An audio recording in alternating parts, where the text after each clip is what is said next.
everyone, and welcome to our final season 4 episode of Ingenious You, the podcast where we speak with higher ed's most creative thinkers and doers.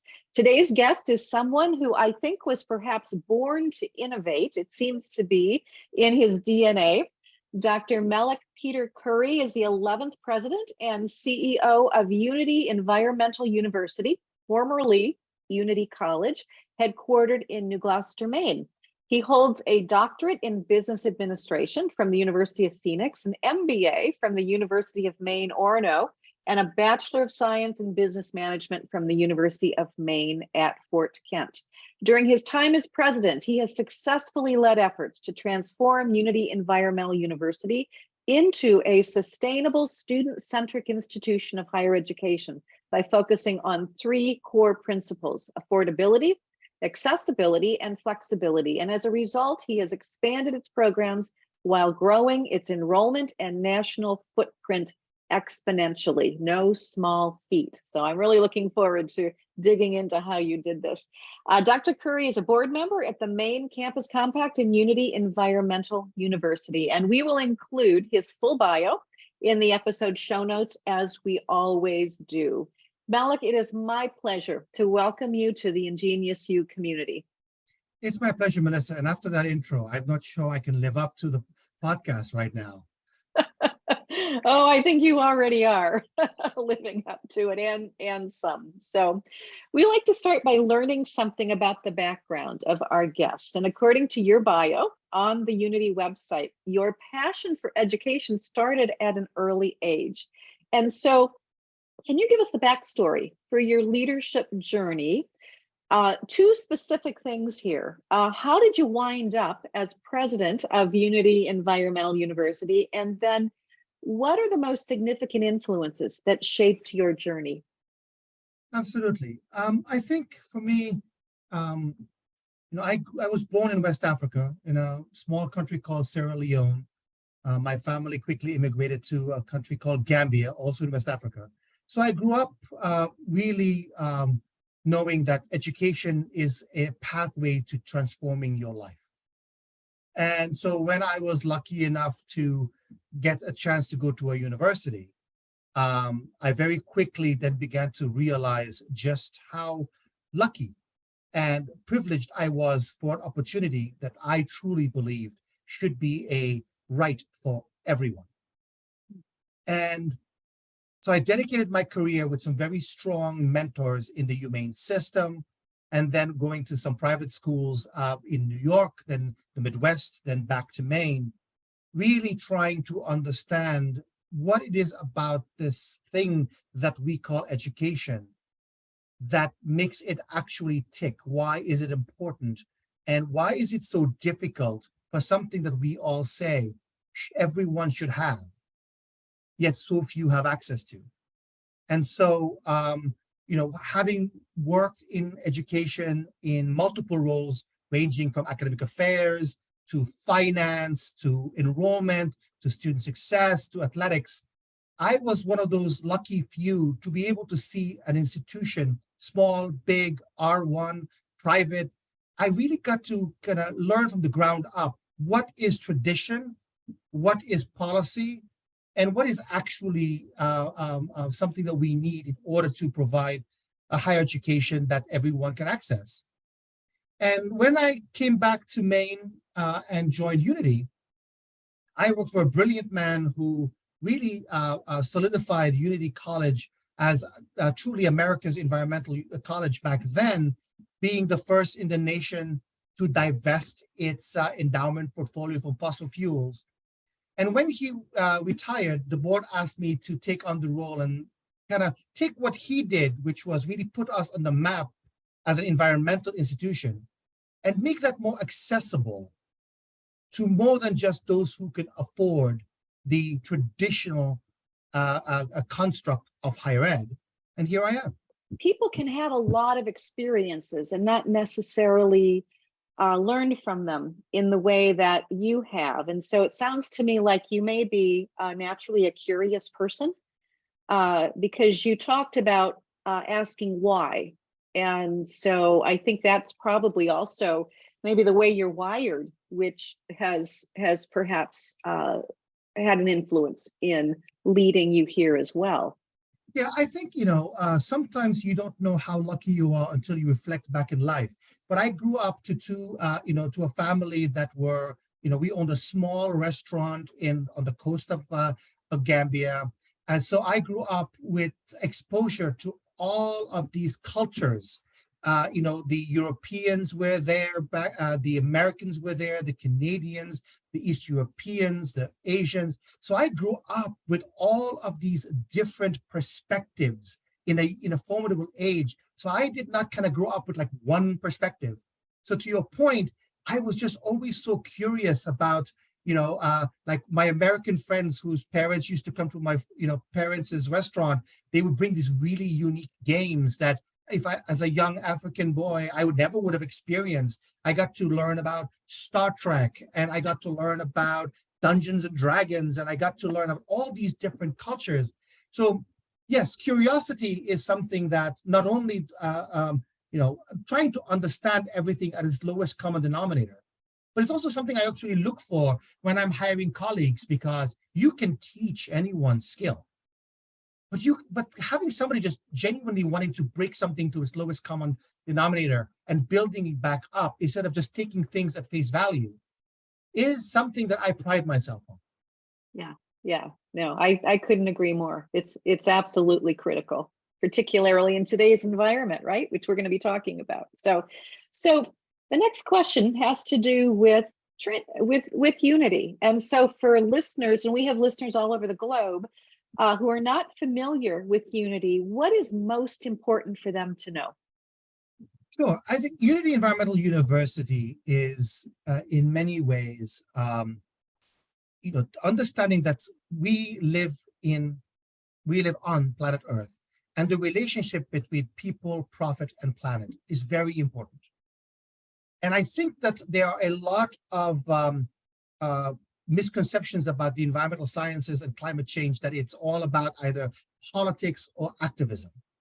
And I think what Unity does really well is it says that, we have to, as an institution, provide this idea that if you are going to live on this planet, if you are going to work on this planet, if you are going to get involved with other cultures on this planet, you need an education that is not just well-rounded, but also a key understanding of the environmental sciences and our relationship with these opposing forces sometimes. And I think that's what Unity is all about. It's really providing a change in the mind's eye that there is such a thing as a green career. And most industries, if not all, interact with the environment in some way. How do we, as a college and now a university that cares about the green economy, prepare tomorrow's, environmental superheroes, middle managers, volunteers, leaders to understand that relationship? How many students do you enroll on ground? Sure. You're both on ground online. Yes. We see ourselves as a modality agnostic institution, which means we do not provide any sort of restriction that says you have to be in residence, or you have to be online, or you have to be commuter. So we let students choose. And since we went away from the semester model, and we have 8 baccalaureate terms, we have 6 graduate terms, and we have 20 associate terms. That number fluctuates every term, but overall, we have a little bit over 7,000 students right now and growing. Wow. And that's up from, I saw this somewhere when I was doing my research, that's up just in the last 5 years. Yes. When we used to be a traditional residential college, yeah, for the first 50 years, I mean, like many of the small traditional colleges, we were between 350 and 550, in total enrollment. Just before the pandemic, we had grown on our residential campus to a little bit over 600, about 800 online. But since we leaned into this approach of, we no longer do discounting, we no longer have some of these requirements, we really lean into one course at a time. What we found is that there's a real passion for the environmental degrees. that a lot of place-bound young adults and working adults alike really want, but cannot put a pause on their life to get the education. And that's been where we have transformed to now over 7,000 and growing. Yeah. Do you have a like a dream goal of where you want to get to during your time in the presidency? Actually, that's a very interesting question, because I think a lot of institutions think of themselves through a lens of capacity. We have so many beds, so much land, we want to grow.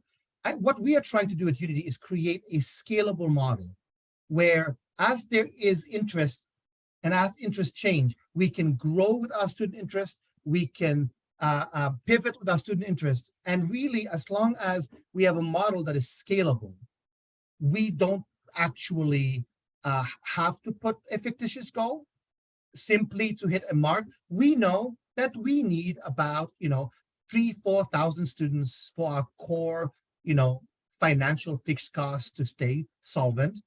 But apart from that, we really work with on a scalable model. Our current trajectory, our investment, our resource mapping is to get us to 10,000 students.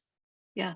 And once we get there, then we will take stock and say, what is the demand? What is next? And because of our nimble approach with the multiple terms, we don't have to set these long-term goals if they are not realistic. Yeah. No, I think that is so smart. And I'm sure you've cultivated a mindset on the part of those folks who are in the trenches, because a lot of registrars would look at what you've just described to me and throw up their hands in terms of trying to build the infrastructure to support so many different options. And yet, from what you're telling me, that's a part of your secret sauce. Yes, I think, it's funny you should call out the registrar, because my registrar and I actually have an inside joke, because she always says to me that it's hard for her to find peers because of her approach. But I think if we put the student first, and we work backwards, and we start to learn the difference between, like I said, tradition versus actual structure, creating heuristics, creating resources, it's not that hard. I think a lot of us have a misconception and really do confuse tradition with what we need to do. So to your point about the registrar, one of the hardest things for all of us to learn at Unity was that growth isn't bad if you have key heuristics and scalable benchmarks, so that as you grow, you are able to resource quickly and appropriately, in lieu of what happens in a lot of traditional institutions where you hear, well, budget season's next year, or sometimes what we see as faculty, staff, or registrar, that growth means that I have to do more with less. So I think creating a structure where the employees can see that as we grow, there are systematic triggers to add more advisors, more registrar, more technology, more tutors, more faculty, has really changed that mindset from, oh my God, growth means more work for me, to growth means more resource for me. Yeah. That was the shift. So you recently announced a name change, just this spring, is that right? To Unity Environmental University. Yes. You've given me a wonderful description of the vision. Why did you think it was necessary to change to university? Sure. Actually, it was a natural evolution for us, because there is a mind's eye of what a small private residential college is. And we are not that anymore. We still offer that as a subset. And so if you look at a lot of universities out there, they really are just a groupings of small colleges. Yep. And so we needed to let the world see that there was more to us than just the small private residential. And our structure, a very unique enterprise structure with different subsidiaries and different faculties, different staffs. It actually didn't make sense anymore to be called a college. And then when Carnegie changed our classification, we thought, well, now is the time. So in some ways, the changing of the name was less a what we want to become and more a reflection of who we are now. Now, you have led, as we talked about, a dramatic restructuring of Unity's educational model over the past several years, and you've inferred some of the pieces of that in our comments thus far. I would like you to unpack this for us. And I think I want to start with the question, why, what was the impetus for change? From your perspective, was there something that wasn't working that you wanted to fix in terms of the restructuring you then initiated? So in the early 2000s, we were like many small private colleges, and many of now are closed and some struggling, who were trying to figure out why all of a sudden it was getting harder and harder to recruit and harder to retain. So our board of trustees, and this is before I became president, asked the question, why are we struggling? And so they did, back then I was the executive vice president and chief academic officer. They did a multi-year deep dive study to say, is it our mission? Is it our curriculum? What is it? And so long story short, what we realized is our mission and our curriculum wasn't the problem. The problem is most people who want our education either couldn't afford it, couldn't move here, and the demographic shift of the first generation American, the amount of students who went to college and couldn't complete, the working adult, all of those were being excluded from getting an environmental education. So how were we going to serve those students in a model where, unless you can afford to be in residence for 9 months, get a huge alternative loan, take 5 classes at a time, that only worked for freshmen. That only worked for traditional aged historical freshmen. So if you go back to the 1965, when we as a country decided to democratize higher ed, we took a model really designed for the elite and we tried to mass produce it, and it's failing. So we said, okay, we already do that well. Let's keep that in a box. Let's continue to support that. Then how do we create other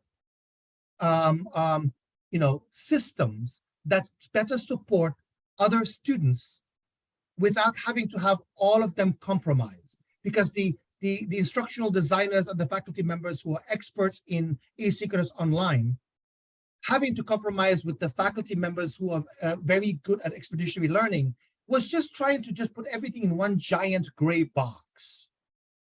And so what we realized is, in order to really scale, in order to really serve differentiated audiences, we needed different types of education.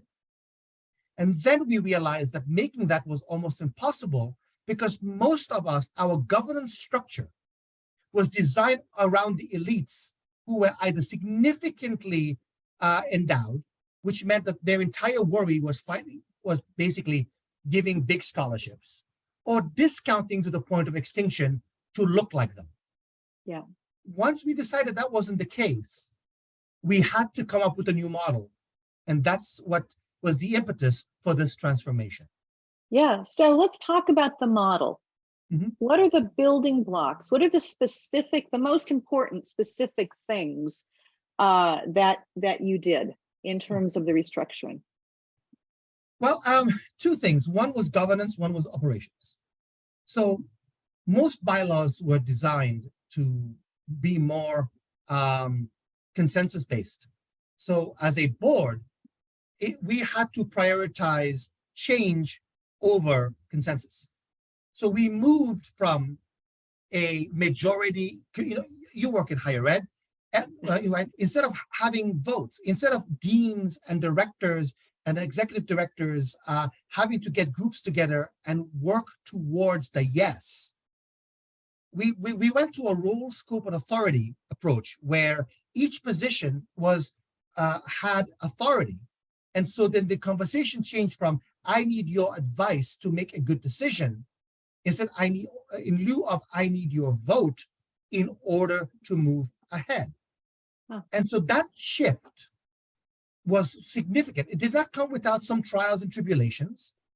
So that shift was profound in allowing us to move faster. And it started at the board level, then at the cabinet level, and then through the entire university. And then from an operational perspective, we created the enterprise, which is, think of it as system office, right? And I found by creating a group of academics and administrators and staff who were not beholden to a specific revenue or a specific audience, they were free to really think about how do we create these subsidiaries that foster support for one particular audience, and then create these subsidiaries, giving them ultimate freedom with everything that we consider decentralized, to create their own calendar, their own tuition, their own philosophy, allowing them to really focus on their pedagogy in lieu of having to have everybody at the college go in, and then allow people to self-select where they wanted to go. So it was a bylaw change. It was the rule, scope, and authority in lieu of consensus change, and the ability to really break down financial aid, calendar, all of that into its lowest common denominator, allowing us to build it differently for expeditionary, then technical, then asynchronous online. And that is kind of the short version of the enterprise model. But we did keep at the system office, if you will, enterprise, centralized elements to ensure lack of competition between our own subsidiaries and things that were important to the institution, like accreditation, assessment is at the enterprise level. So we almost created our own internal compliance and assessment and control, while allowing these faculties and staffs within their subsidiaries to move as fast as they want without worrying about anyone else. Yeah, wow. What are some examples of the subsidiaries? Sure. So we have 4 subsidiaries right now. We have distance education. Think of it as asynchronous online. We have hybrid learning. Hybrid learning is exactly what it is. You can be in residence, you can do expeditionary, so you can go anywhere from low resident to high resident on 5-week terms. So you can design it to look like a traditional semester by doing 3 back-to-back terms, or you can just be somewhere else and come in 1 term at a time. And then we have the Technical Institute for Environmental Professions, where it is 2 credits at a time, associate degrees. And then we've got Sustainable Ventures, which think of it as workforce development, non-credit, B2B, and then real revenue generating manifestations of our curriculum, like a lodge, a farm, etc. So those are our 4 current subsidiaries. Traditional institutions call them schools. I willfully use new names because I found when you use new terminology, you free your team to think in a different way than the baggage or that comes with the name school or division. I could have easily named these things very traditionally, but I needed to give my team the freedom not to be restrained by the artifacts that those names carry. How do you assess whether this is working or not? So how do you assess the effectiveness of the changes you've implemented? Sure. I think for me, the way that I try to be as objective as possible is that before we start an initiative, we create very clear benchmarks and heuristics.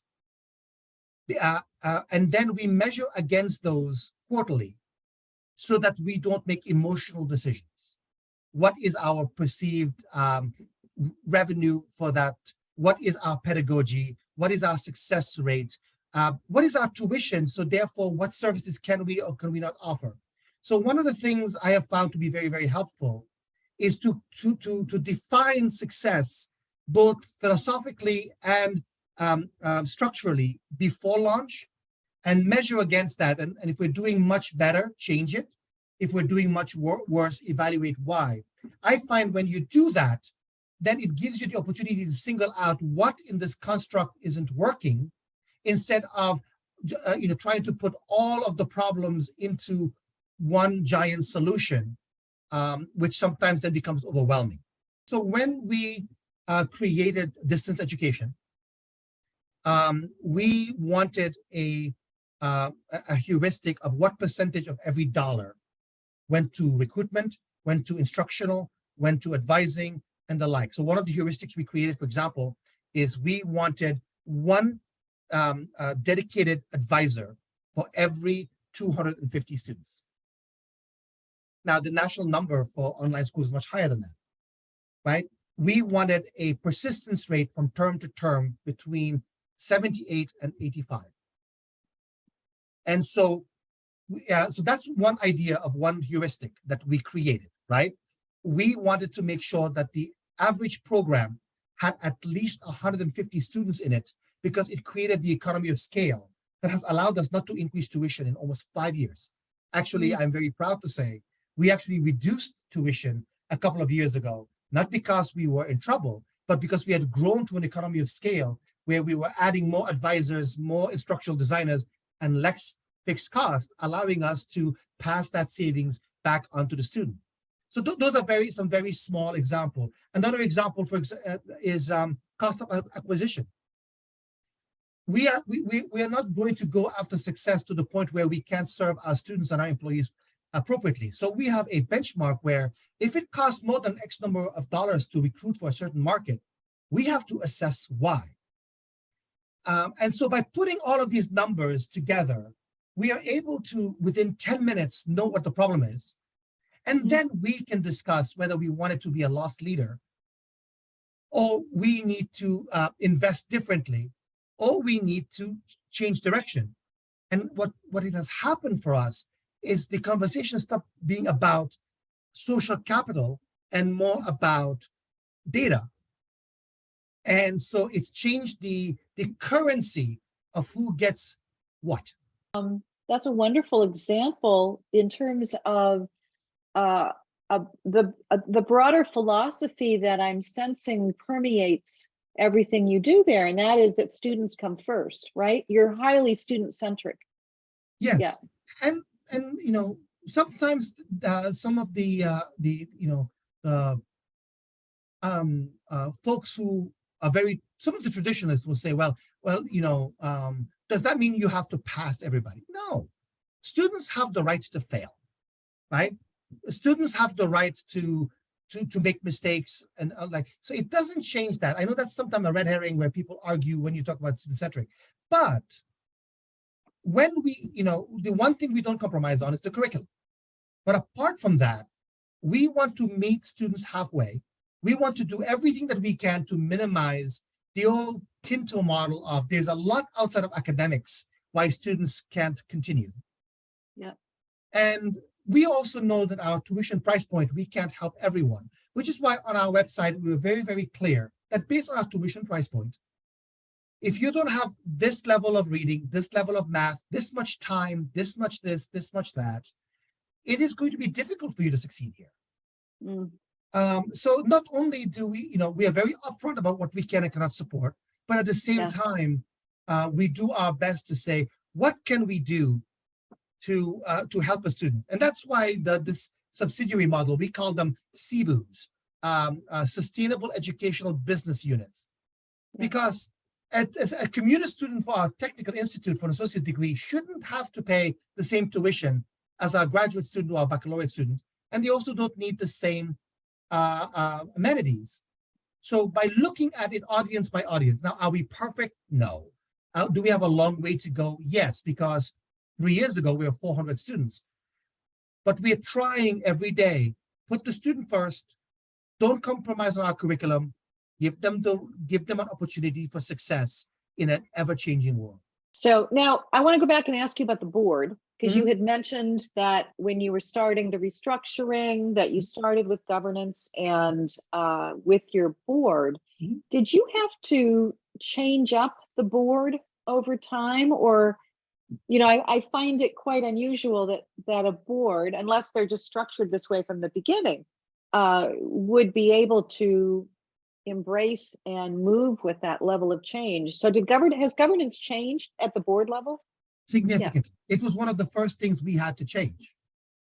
So just a little side, I make it a point to take a number of my trustees to the Association of Governing Boards training every year, just so they can be exposed to what is out there to stop being insular. But the first thing that we had to do after the deep dive, when we realized that we had to change, was figure out why couldn't we? And so the first conversation I had with the board is, every time I have a conversation with you, you jump between three different lenses and you make it impossible to have a clear path forward. Are you a philanthropic board? Are you an operational board? Or are you a strategic board?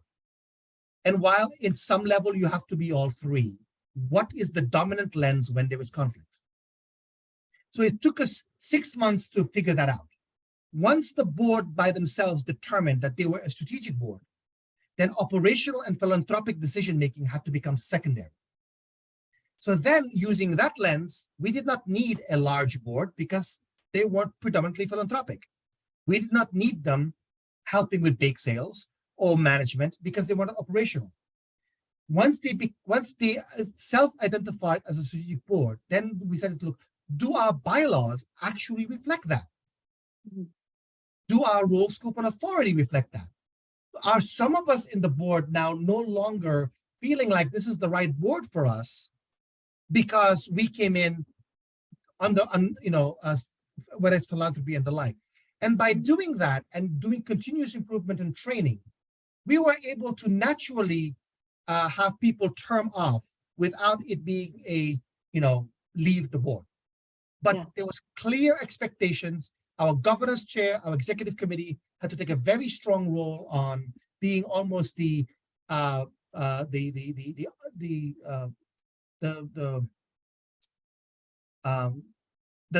buffer between when we act historically versus our new adopted approach. And over time, people have self-selected out, and over time, we've attracted new people. But I think one of the most important things that the board did that I'm very proud of is that the board is no longer a constituency board. Whether you are an alum, and we have alums on the board, whether you are a business person, you are a board member first, no single issue trustees, and who happens to be an alum, who happens to be a business person, who happens to be a parent. And that psychological shift where we are, if you wanted single issue trustee, you couldn't be on the board. And stopped us from looking at this like a feudalistic government with everybody being in their perspective, to putting the mission and fiduciary first, and then empowering the president to lead a strategic change, understanding their RSA versus mine.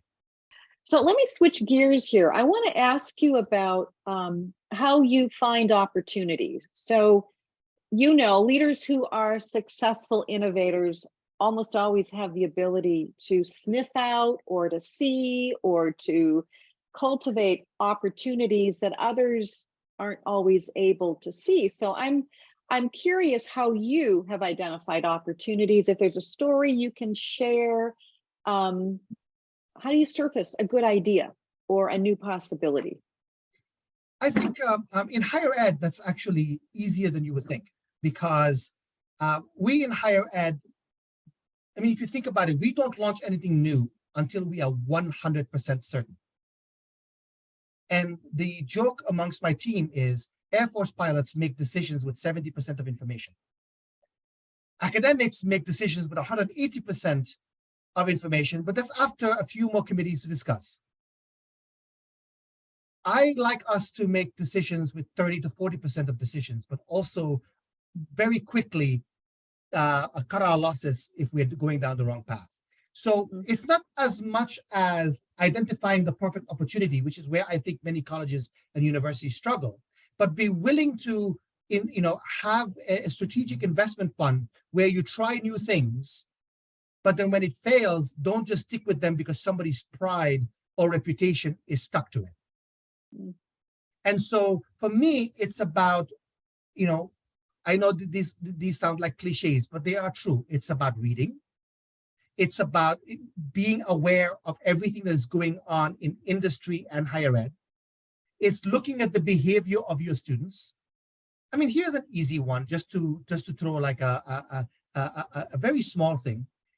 Looking once a month on all the things that people are searching on my website that they couldn't find.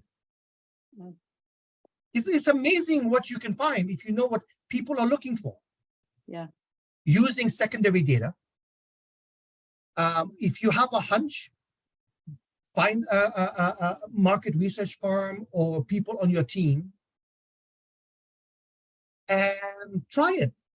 I know that sounds really elementary, but I will say that the key to that, though, is always also remember that most of the time your team already has a full-time job.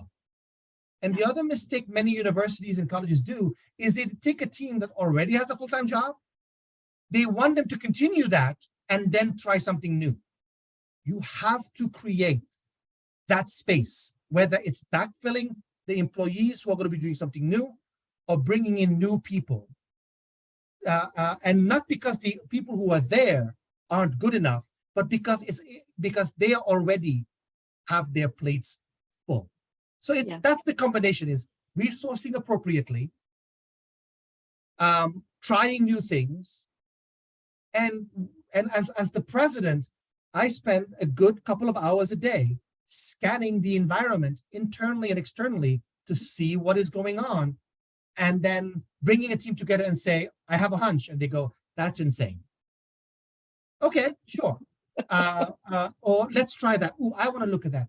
Creating the culture where I would say the most powerful thing there is creating the culture where when we say no, somebody doesn't feel like they are somehow less than.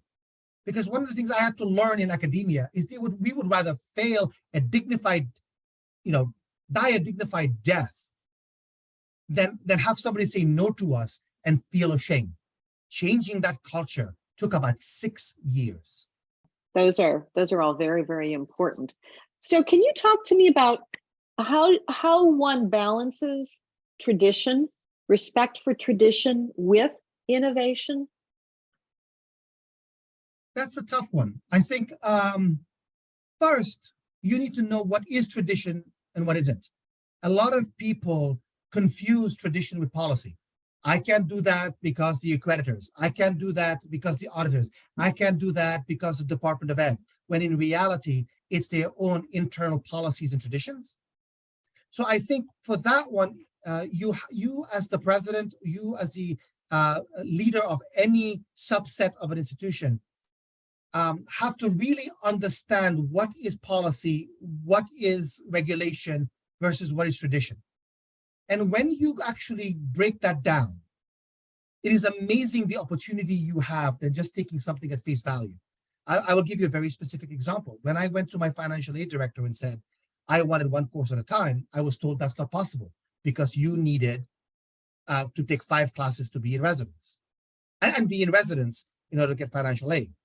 So that's number one. Number two, when you do identify what is tradition, then you need to look at the source of that tradition. Was it important during an era where it's no longer important?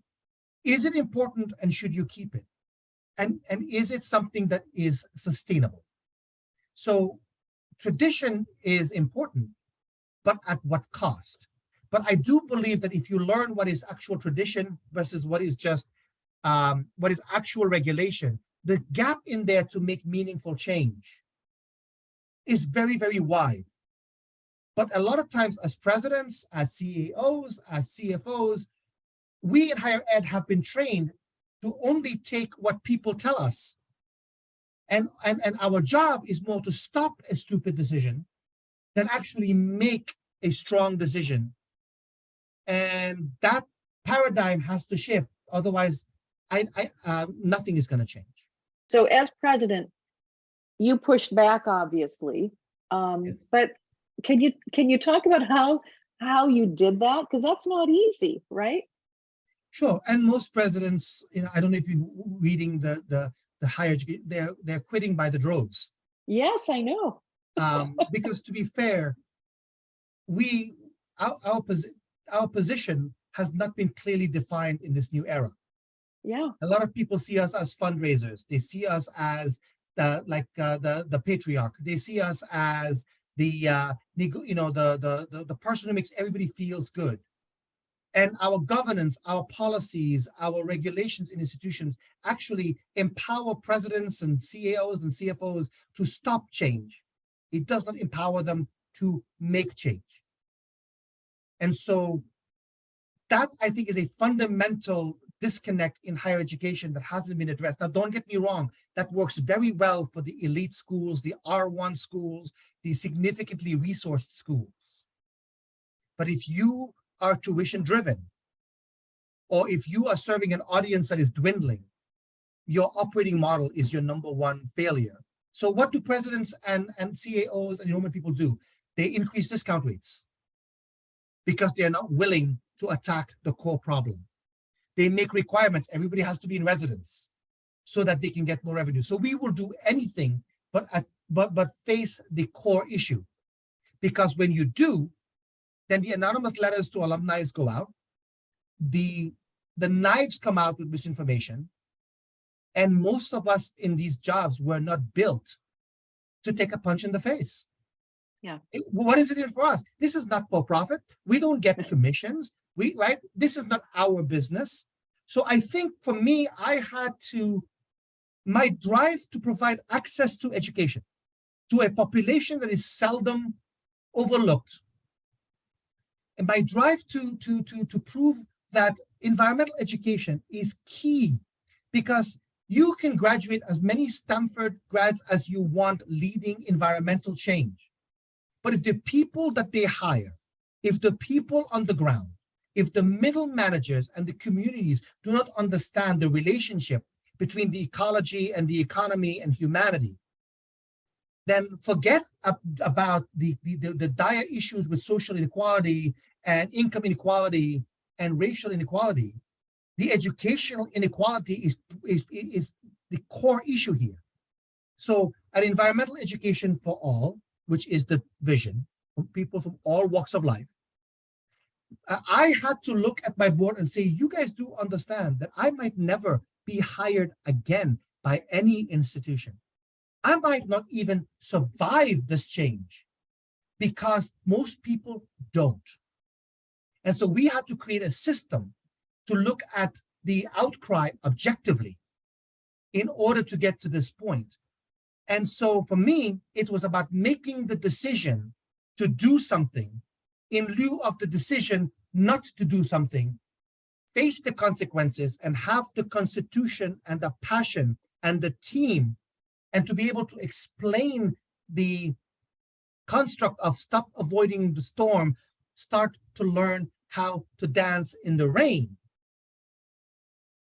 to get to the other side. Right now, the cost of transformation in higher education is not worth the price. Yeah. I have heard many say, we will close with dignity. I have heard many say, I can't get this constituency to support this, therefore it is out of my hands. But I've heard many say when the cameras aren't on, it's not worth my reputation, it's not worth my career, it's not worth my health in order to make this transformation. So we as an industry have to wake up, because the price we are about to pay, if more people won't stand up and make education accessible and not have the debt that we have now, not have the bailout rates that we have now, not have I mean, what is more dangerous than an uneducated society? The price we are about to pay generationally for not be willing to make this change is unfathomable. And it started, to your question, with me saying, I understand that risk and it's worth it for me. There's so much wrapped up in what you've said. So, and we are running out of time. So I've got a couple more questions I want to make sure we get in here. So the first is really a follow-up to what you just said. So if you were hiring your replacement for this position, knowing everything that you know, knowing the headwinds, knowing the world of higher ed, or let's say you're hiring for another institution that needs to do something similar, what would you hire for? So what kind of skills, what kind of personal attributes, what's really critical for a leader to be able to do what you have done and survive? Sure. Before I answer the question, I just want to put a little bit of context, because I think my answer would change for an elite institution like Bowdoin or Harvard, for an R1 school, for a community college, or for a small private college, or for a mid-tiered school. So I think what your question, I'm just going to push back a little bit, is part of the problem. We look at education as one giant industry when, and that's why the presidents, are also, and CEOs, well, we fail because we are not a monolith. And we need to start looking at education with the subsectors that they are. So for Unity, as an institution that's young, does not have a large donor base. Its brand, as early as 5 years ago, was small private residential college like Green Mountain or Marlboro that no longer exist. For a community and a staff that has just gotten to the other side, but it hasn't stuck yet. My replacement has to have organizational design background. They have to be willing to take risks. They have to understand higher education, but they have to have an entrepreneurial spirit and have a very strong constitution. And they have to understand that this is not a government. This is not a democracy.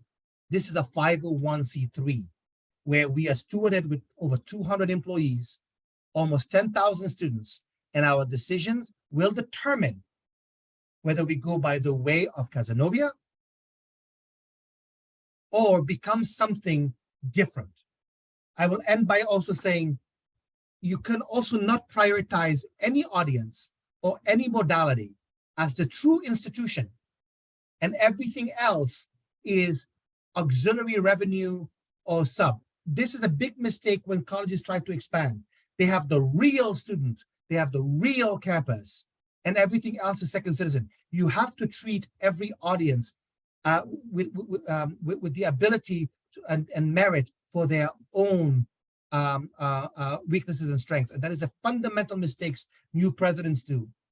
If your major revenue source is not donation, then why do the donors who give you $50 a month have so much weight?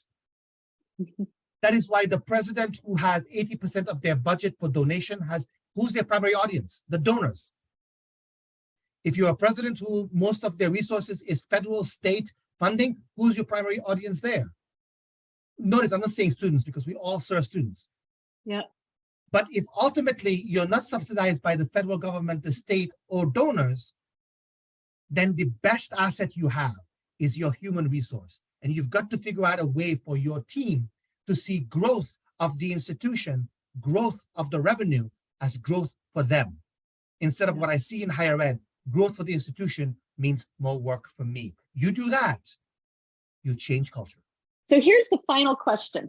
It's a signature question we ask of every guest, and that is, I'd like to know what's on your radar these days in terms of an innovation or a new idea about higher ed that you are particularly intrigued with or excited about.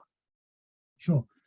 For us at Unity, we define innovation as pedagogy, different ways to learn, right? Marketing, recruitment, fundraising, all of that is what are you selling? What are you supporting?